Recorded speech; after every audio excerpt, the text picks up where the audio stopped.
एक शांत जंगल में सोने की किरणों के तहत एक चतुर और प्यासा कौआ बसा था।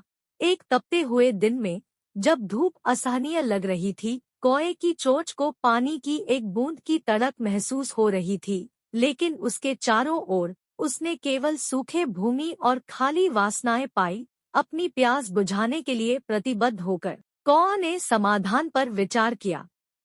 गांव के पास एक पिचकारी थी जिसमें थोड़ा पानी था। वहीं से कौआ ने एक उत्कृष्ट विचार पाया। उसने पास जाकर स्थिति की जांच की। पानी का स्तर उसकी चोंच तक पहुंचने के लिए बहुत कम था, लेकिन उसने इस चुनौती को स्वीकार करने से इनकार किया।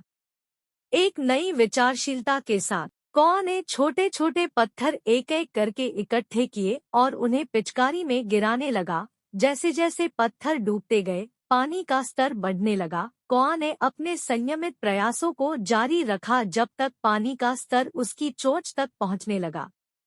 कौए की बुद्धिमत्ता और दृढ़ता ने उसके लिए जीत हासिल कर ली, जिससे सृजनात्मक सोच की महत्वपूर्णता प्रकट हुई। जैसे ही कौआ ने जीवन रक्षक पानी की एक बूंद पी, उसे एक गहरे सफलता का आभास हुआ।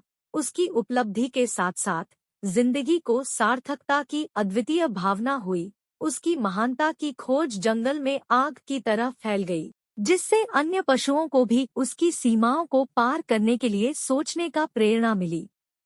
प्यासी कौए की कहानी दुनिया भर में फैल गई, और वह न केवल उसकी शानदार काली पंखों के लिए बल्कि उसके तेज दिमाग और संसाधनशीलता के लिए भी प्रशंसा मिली। जंगल निवासियों ने सीखा कि चुनौतियों के सामने हमेशा संभावनाओं की ओर सोचने और उन्हें पार करने की कला सीखनी चाहिए। कौए की कहानी ने उन्हें यह सिखाया कि समाधान हमेशा स्पष्ट नहीं हो सकता, लेकिन थोड़ी बुद्धिमत्ता के साथ हम चुनौतियों